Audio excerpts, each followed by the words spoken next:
In early 2015, we were the charity attached to the Prime Minister's annual cricket match in Canberra. I hesitate to call us a charity, just as I hate to call what we do a cause. We are a volunteer, not-for-profit entity, and what we do I see as our obligation. We help to create more national awareness for PTS. We help to break down the stigma of this illness. We help to educate, help with job creation for veterans, stimulate more collaboration, and we encourage governments to try to do more. We like to think of ourselves as proactive rather than reactive. We hope that the end result of all of this is that many of the brave men and women who have contracted this condition in the service of their country or their fellow Australians can become contributing members of our society once again. To everyone assembled here today, just after Christmas 2017, I say thank you for what you've done to help us. And to everyone else who gets this video, thanks to you too. We couldn't have done any of it without your help and inspiration. The PM's match launched us as a serious player in this space. And at about that time, we put together a 5-year strategic plan for where we wanted to be in 2020. Well, I think that we're just about there now, 2 years early. While we were working on the strategy document, we were already planning our first international clinical PTS forum, PTSD 15. And then, in June 2016, we staged Australia's largest public PTS awareness event with our convoy, which we called the Lightning Bolt. This event made about 10 million national impacts on mainstream and social media.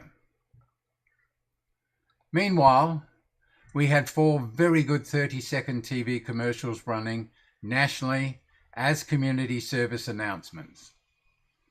They're still running 3 years later, and I get regular calls and emails asking for advice or help. In September 2017, we staged our second International Clinical PTS Forum, which we called PTS 17. It was a smashing success with amazing overseas presenters, and the Friday night dinner was equally successful. The quality of our supporters at the forum and the dinner is testimony to the impact we're making. And then on September 10, World Suicide Prevention Day, we staged a massive awareness event in Brisbane. In October, Sally and I went to a PTS forum in Longreach, organised by the local RSL, where I presented the lived experience. This day proved there is a proactive response to helping those in remote areas. Help is getting there. On December 13, Stand Tall was the charity attached to a pre-test lunch in Perth. We have been promised that for the next 2 years. The key speaker was Kim Beazley, our latest ally. Our guests included the West Australian Police Minister and the Police Commissioner. We have a big 2018 in front of us, and we'd like to think you'll still be there to help us. Most of our impact in 2018 will revolve around the Invictus Games in Sydney in October. That may be a long way off, but the planning will be relentless. Through DVA, we have been approached to become involved in Shell Shock, an amazing one-man stage play about a British soldier's PTS. It has a short season at the Adelaide Festival in February-March next year. The producers have organised this, but they also wish to tour it around Australia. When Shell Shock comes back at the end of the year, we're planning to try to get every politician in the country to see the production as part of a PTS education effort. Maybe then they'll understand more, and maybe then they'll be more inclined to do more. On November 9 of 2017, I was the guest of the New South Wales Governor and Defence Cricket at the annual Remembrance Day cricket match in Sydney. The Governor has agreed to host a reception for the visiting dignitaries in October next year. We have already planned our next convoy, which will take a different and a longer route than 2016. We have presented our ideas to Defence, DVA and Invictus with positive responses. The final leg involves driving into the opening ceremony of the Games at the Opera House, hopefully with Prince Harry on board. We are working on a fire truck, an ambulance and a police car travelling with us the whole way. We have been promised Invictus vehicles and athletes to tour with us. The New Zealand Defence and Veterans Association of New Zealand want to be part of it. We're also working on a small contingent coming from Adelaide and one from Perth to make it truly international. We'll be promoting education and jobs for veterans. We'll have our own mobile coffee van and mobile kitchen for promotions on the journey. If we got 10 million impacts with Bolt 1, then we think we can double that number with Bolt 2. The ethos of Invictus is very closely aligned to ours, with education and employment both being desired outcomes. On the employment front, we're now partnering with Veterans Standing Together, which offers jobs of all kinds for veterans and first responders. We know that job security is a big factor in combating PTS.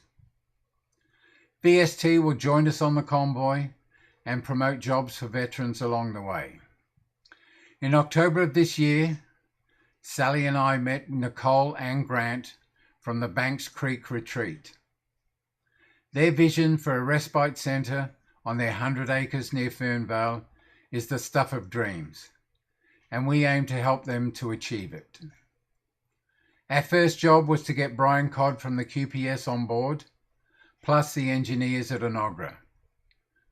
That has happened. On September 17, we've booked Intrapilli Golf Club for an awareness golf day. I'm sure that Bruce Tanner and Wayne Douglas will make it a success. Some time ago, we decided that developing the Australian Military Sporting Hall of Fame was a good idea. The criteria for inclusion is serving in a theatre of war and having a distinguished sporting career. The research by Kevin Alcock has taken ages, so we're getting him some help through Michael Balfour from Griffith University. We have November 9, 2018 set for a launch, and the plan is to make it virtual reality and available in all state libraries as well as the Australian War Museum. Just recently, we've been offered access to an American app service for veterans. This service has the ability to facilitate everything that we do, plus more. And it includes connecting every veteran who has it. And they will Australianize it for us through Berkeley University. In September of this year, at the conference, we established a good relationship with Walter Basutil from Combat Stress in the UK. As a result, we are forming an official affiliation. We are now planning a major meeting with them and others in London on May 25 to make them aware of and include them in our Invictus plans. If we achieve all of this, then we'll be doing even more good work. Thanks again to all of you for your support.